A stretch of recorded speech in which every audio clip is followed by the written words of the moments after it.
할렐루야. 오늘은 기도의 토대, 기도의 가장 중요한 핵심을 알아보는 설교입니다. 기도를 평소에 많이 못해서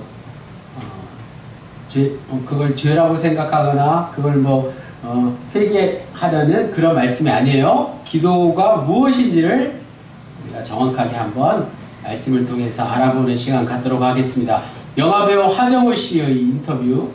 본인의 삶을 지탱하는 것이 있나요? 크리스천이어서. 그러니까 전 그 말씀이 너무 좋은 게 기도할 수 있는데 무슨 걱정이냐라는 그런 말씀이 있어요. 네. 점점 어려워지고 점점 힘들어지고 쓸데없는 걱정하고 그렇게 살아가고 있는데 그럴 때마다 기도할 수 있는데 무슨 걱정이지? 라는 그 말을 저는 항상 생각해요. 그리고 기도하죠. 이 말에 다시 한번 많은 사람들이 공감한 이유는 단순히 인기 있는 사람이 한 말이기 때문이 아닙니다. 그의 말이, 저 말이 기도의 의미를 가장 잘 표현한 일종의 신앙 고백이기 때문에 그렇습니다. 그만큼 기도는 우리의 인생을 변화시키는 능력이 있습니다. 진정한 기도를 통해서 우리는 평화와 안식을 얻게 됩니다. 기도는 하나님을 만나는 통로가 됩니다. 그러나 오늘 설교 제목처럼 기도의 토대가 무엇인지를 놓치지 말아야 합니다. 기도는 저보다 이 중에 계신 분들이 더 많이 하시고 더 잘하실 거예요. 그런데 달인사마는 예수님이 가르쳐 주신 그 기도의 토대에 대해서만 전하고자 하는 것입니다. 기도의 대상이 누구인지를 아는 것은 하나님이 누구신지를, 그리고 하나님이 어떤 분이신지를 아는 것이기 때문에 그렇습니다. 기독교인이라고 하면 대부분 아침에 눈을 뜨고 간단하게 기도하고 밤에 잠들기 전에 또 그렇게 기도하는 분들이 많습니다. 식사 전에 감사하는 마음으로 기도를 드립니다. 그러나 기독교인들이 기도를 게을리하거나 기도에 무관심한 이유가 있습니다. 두 가지 정도죠. 첫째는 기도 없이 우리가 사는데 전혀 지장이 없기 때문에 그래요. 만약에 아침에 일어나서 기도하지 않으면 그날에 무슨 사고를 당하는 게 확실하다면 기도하지 않을 사람이 누가 있겠습니까? 반대로 첨단 과학 문명을 누리고 사는 현대인들은 기도를 일종의 형식적인 것으로 생각합니다. 기도 냉소주의, 기도 무용론에 떨어지고 마는 것이죠. 기도와 자기의 삶은 별로 상관이 없다고 생각하는 것입니다. 두 가지 다 성숙한 신앙인이라고 말할 수는 없겠죠. 요즘 부모와 자식 간의 대화가 많이 부족합니다. 지난주 영찬이 영인이가 방학을 해서 그 무더위 가운데 하루에 1시간씩 악기 연습을 시작했는데 저는 그 시간이 얼마나 좋았는지 몰라요. 아이들하고 대화를 많이 하고 아이들하고 함께하는 시간이 무더위 가운데에서도 정말 행복하다는 것을 경험했습니다. 한 집에 살기는 하지만 서로 삶을 공유할 수 없는 부모, 자식 사이가 되어버렸습니다. 부모, 자식뿐만이 아니라 사람은 누구든지 그 대상이 선생님이든지 친구이든지 사랑하는 연인이든지 서로 통화하고 대화를 해야, 말을 해야 깊은 관계가 유지될 것 아니겠습니까? 결혼했다고 대화를 안 하면, 말을 안 하면 속이 터지죠. 대화의 대상을 자기 삶에서 가장 소중한 것으로 경험하는 게 중요합니다. 대화를 많이 하세요. 일상에서 기도드리고 싶은 생각이 나지 않는다는 것은 결국 하나님에 대한 관심이 없다는 뜻입니다. 하나님을 자기 삶에서 어떤 대상으로 느끼지 못한다는 뜻입니다. 이런 태도로 기독교 신앙의 중심으로 어떻게 들어갈 수 있을까요? 그럴 수 없겠죠. 이 문제를 오늘 말씀을 통해서 우리가 다시 한번 확실히 점검해 보기를 원합니다. 1절 말씀에 예수님의 제자들은 세례 요한이, 여기서 요한은 세례자 요한입니다. 자기 제자들에게 기도를 가르쳐 주었던 것을 듣고는 예수님께 기도를 가르쳐 달라고 제자들이 말했습니다. 당시에는 기도 전통이 얼마나 많았는지 몰라요. 요즘도 뭐 그럴 수 있죠. 회당에 모여서 찬송과 기도를 바치는 일상이 가득했습니다. 우리가 시로 알고 있는 150편에 이르는 시편도 기도문이라고 할 수 있습니다. 어느 정도 이름이 있는 유대교 랍비들은 제자들에게 기도를 가르쳐 주었고 세례 요한도 그런 전통을 따랐을 것입니다. 예수님은 제자들에게 이렇게 기도하라고 이러시면서 우리가 알고 있는 주기도의 내용을 말씀해 주셨습니다. 이 주기도의 오늘 본문에 나오는 누가복음 본문에 나오는 5가지 내용만 정확히 알아도 우리는 기도하지 않을 수 없을 것입니다. 주기도의 내용 5가지를 온전히 정확하게 아는 게 먼저입니다. 2절에 가서 예수님은 아버지요, 아버지요 라고 기도를 시작하셨습니다. 이거는 놀라운 고백이죠.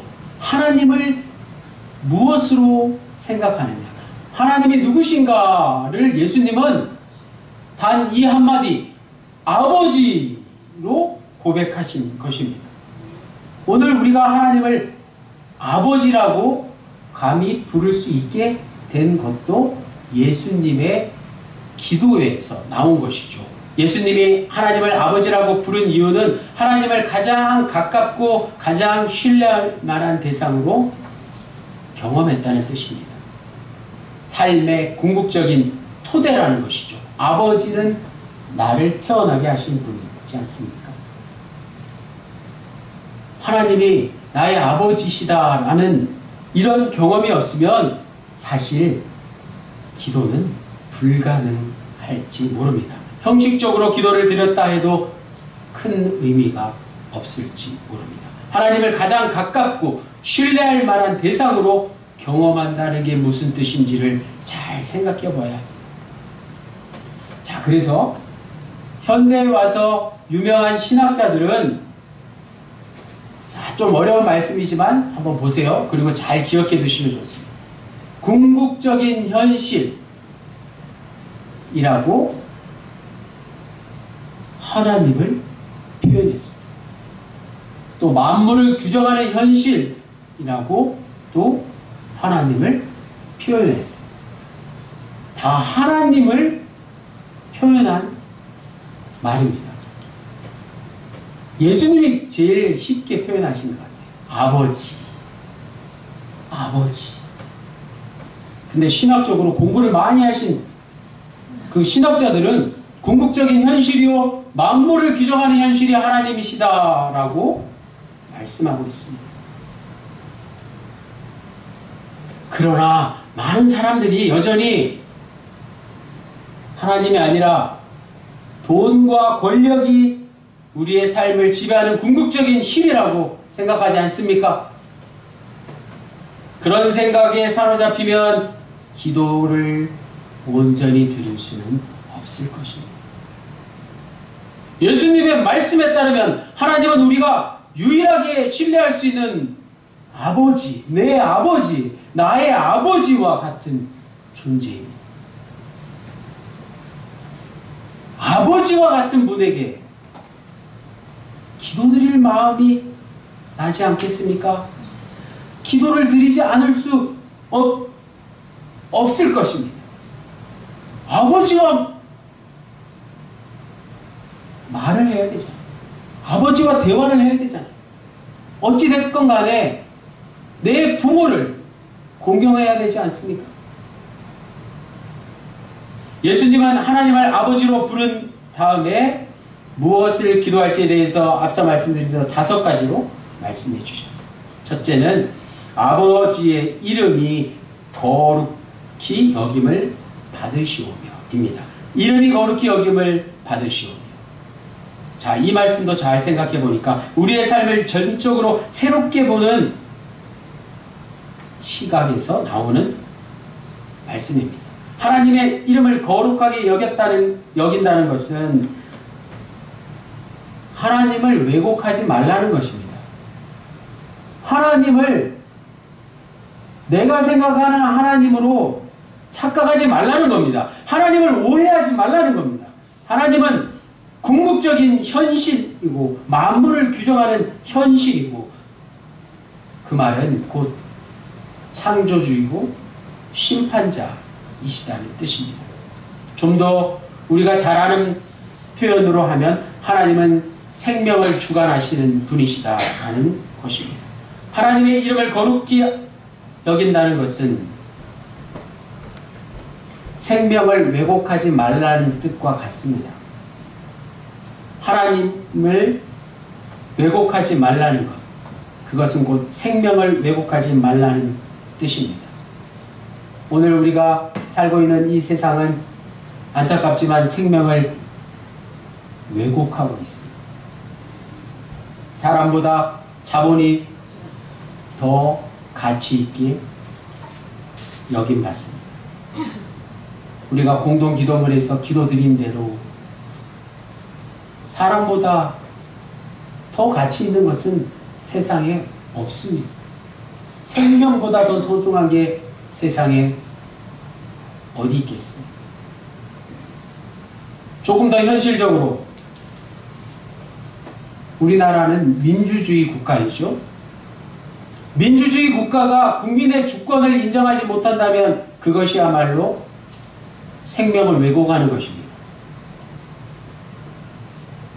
생명을 왜곡하는 것이니 그것이야말로 하나님을 왜곡하는 것이고 하나님의 이름을 거룩하게 하지 않는 것입니다. 우리나라 정치 지도자들이 이 나라의 각 분야의 지도자들이 반드시 기억해야 할 말씀이지 않겠습니까? 하나님의 이름을 거룩하게 여겨야 하는 것입니다. 두 번째, 나라가 임하시오며. 역시 아버지의 나라가 임하시오며 입니다. 아버지의 나라, 즉 하나님의 나라는 하나님의 통치를 가리킵니다. 예수님의 모든 말씀은 이 하나님 나라에 집중되어 있습니다. 예수님의 모든 설교, 모든 말씀 뿐만 아니라 그의 모든 행위와 그의 운명이 다 하나님의 나라에 연결되어 있다는 뜻입니다. 그런데 우리가 사는 저 세상은 그 하나님의 통치를 거부합니다. 자기 스스로 뭔가를 이루어 보려고 합니다. 하나님의 나라가 아닌 내 나라를 지으려고 합니다. 물론 거기에는 선한 일도 있고 바람직한 일도 있지만 그렇지 못한 게 더 많습니다. 바람직한 일도 여전히 하나님의 통치 자체는 아닐 수 있습니다. 모든 선하고 바람직한 일도 하나님의 통치의 지배를 받아야 하는 것입니다. 더 이상 인간의 위선과 욕망과 거짓이 득세하지 못하는 세상을 우리는 꿈꾸며 기다리고 소망합니다. 그런 의미에서 우리 덕암영문 공동체는 제일인 공동체입니다. 모든 교회는 하나님의 나라를 꿈꾸는, 도래하는 하나님의 나라를 기다리며 살아가는 하나님 나라의 공동체입니다. 이런 믿음이 있는 사람이 하나님 나라가 임하시오며 라고 기도하지 않을 수 있겠습니까? 나라가 임하시오며 라고 날마다 기도하지 않겠습니까? 세상이 어떻게 돌아가든 나와는 상관없다, 나만 잘 먹고 잘 살면 된다, 라고 생각하면 이런 기도를 드릴 수 없을 것입니다. 셋째, 우리에게 날마다 일용할 양식을 주시옵고. 앞에 두 가지보다 더 실질적인 기도입니다. 사람에게 먹고 사는 문제보다 더 절실한 게 없기 때문이죠. 하나님을 믿는 사람들에게도 당연히 일용할 양식은 필요합니다. 가정을 책임진 가장은 일용할 양식을 구해와야 합니다. 그래서 땀 흘려 일하지 않습니까? 기도하고 예배드린다는 명분으로 그런 일에 무관하면 그건 하나님을 믿는 자라고 말할 수 없을 것입니다. 중요한 것, 일용할 양식을 과도한 양식이나 양식의 독점으로 여기지 말아야 하는 것입니다. 나에게 일용할 양식이 필요하다고 느끼면 다른 사람에게도 똑같이 일용할 양식이 필요합니다. 만약 우리가 사는 이 세상이 모든 사람들이 일용할 양식, 그날 먹을 양식만 구한다면 굶주리는 사람은 아무도 없을 것입니다. 이스라엘이 광야 40년 동안 일용할 양식을 하나님의 은총으로 받았음에도 불구하고 그 만나를 거둘 때 가족이 먹을 수 있는 양만 거둬야 했음에도 불구하고 그 이상을 거두면 그 나머지는 다 썩어 없어졌던 것이 잘 말해주고 있습니다.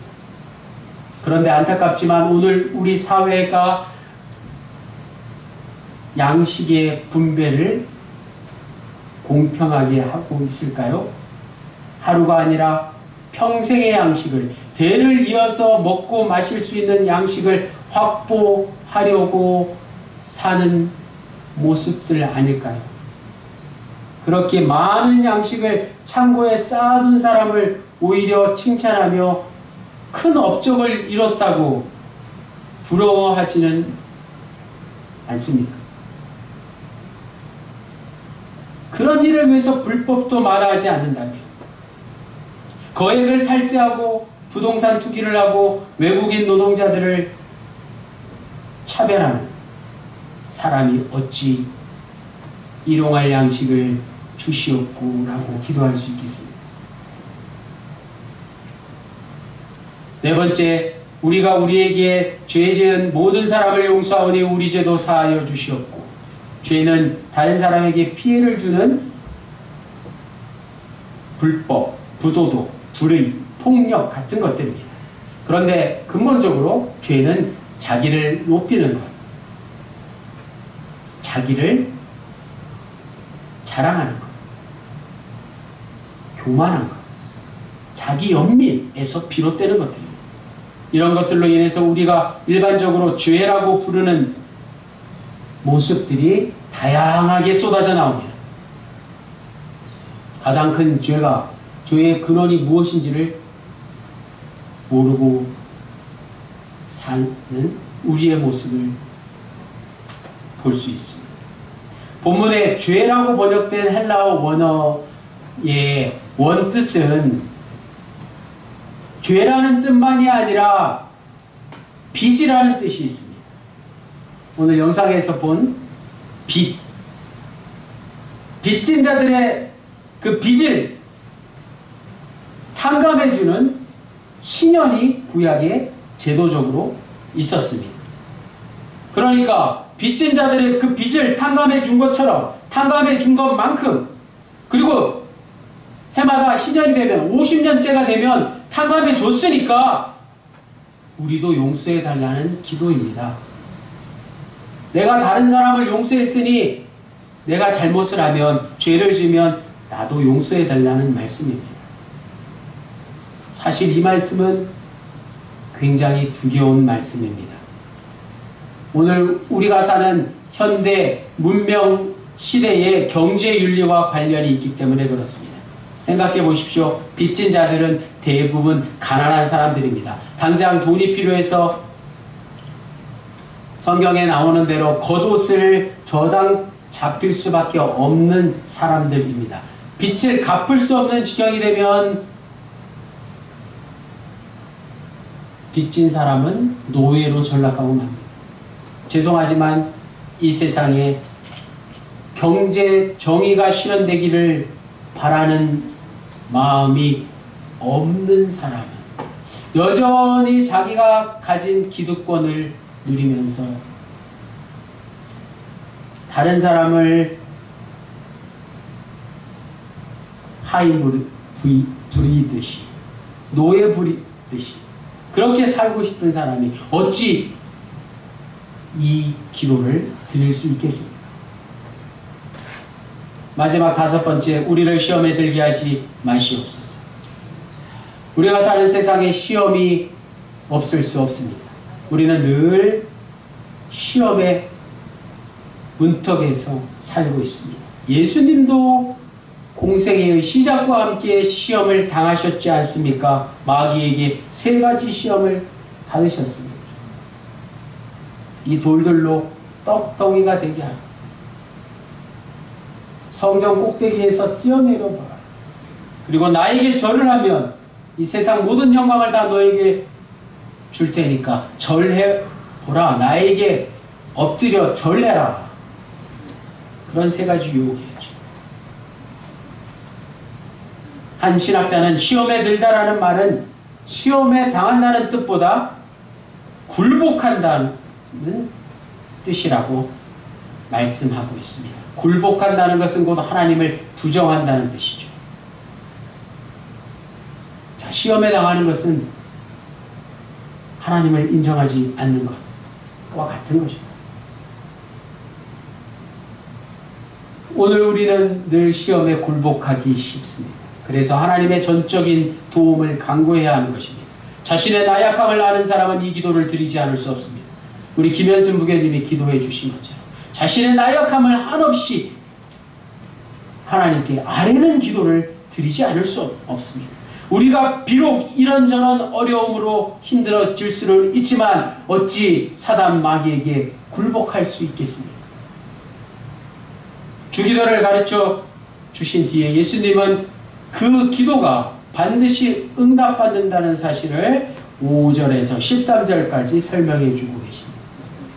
사실은 1절에서 이 앞에 1절에서 4절까지 주기도의 5가지 내용이 기도의 토대를 말하는 중요한 내용인데 우리가 더 관심이 가는 것은 5절에서 13절인지 모르겠어요. 그래서 유명한 성구가 바로 9절에 나오죠. 구하라, 찾으라, 두드리라. 이 말씀을 외우면서 늘 기도하지 않습니까? 그런데 기도를 통해서 자기가 원하는 것을 다 이룰 것으로 생각해서는 안 됩니다. 심지어 기도가 남을 공격하는 수단으로 전락해서는 안 됩니다. 예를 들어서 우리 교회에 돈 많은 사람이 출석해서 좀 11조를 많이 하게 해달라는 기도를 할 수가 있지 않습니까? 그런 기도가 대표적인 기도일 수 있어요. 잘 생각해 보십시오. 마태복음 6장 31절에서 33절까지 말씀은 우리가 늘 기억해야 하는 말씀입니다. 예수님은 무엇을 먹을까, 마실까, 입을까 걱정하지 말라, 염려하지 말라고 가르쳐 주셨습니다. 그런 것들은 다 이방인들, 하나님을 믿지 않는 자들이 구하는 것이니 하나님을 믿는 사람들은 무엇을 구하라고요? 하나님의 나라를, 그의 의를 구하라고 말씀해 주셨습니다. 우리가 정말 구해야 할 것, 정말 기도해야 할 가장 첫 번째 기도의 제목은 무엇이라고요? 하나님 나라. 하나님 나라가 이루어지면 그 이하의 모든 것들이 다 이루어지는 것 아니겠어요? 그것이 바로 지금까지 말씀드린 주기도의 5가지 항목들입니다. 하나님 나라를 이루는 기도의 토대입니다. 그것을 구하면 하나님은 주실 것이고, 그것을 찾으면 찾게 될 것이고, 두드리면 하나님의 나라가 열릴 것입니다. 그리고 또 한 가지, 오늘 요절 말씀에 나와 있는 대로 우리에게 선물을 주시는데 성령을 주신다 말씀해 주셨어요.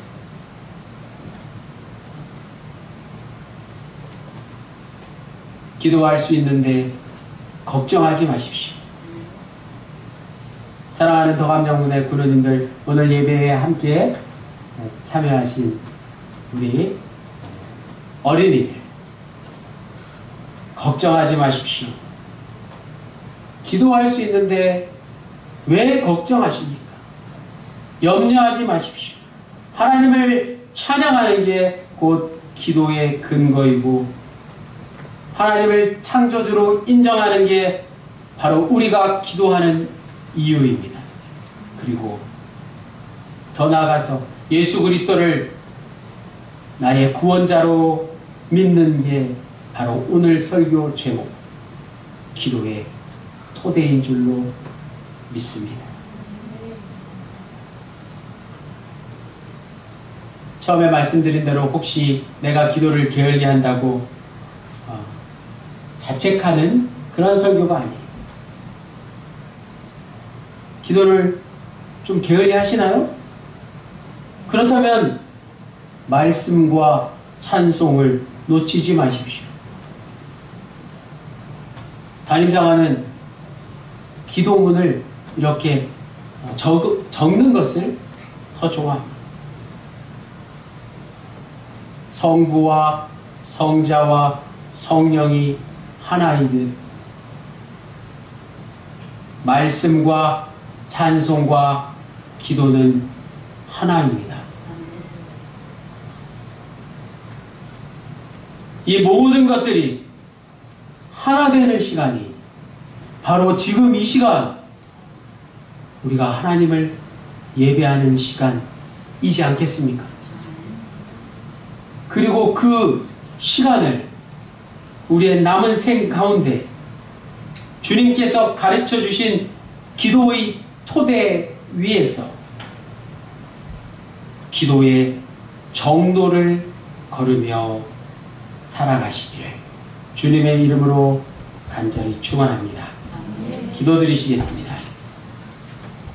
주님, 하나님 나라의 가치를 실현하는 것이 우리가 드리는 기도의 토대입니다.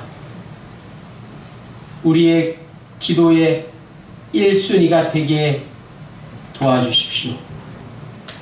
우리의 기도가 더 정의롭고 인간다워지기를 바랍니다. 우리의 간절한 기도를 들으시고 우리가 기도한 대로 행동하게 하시며 우리의 기도와 행동을 뛰어넘어 당신의 뜻을, 하나님의 뜻을 이 땅 가운데 이루어 가게 도와주십시오.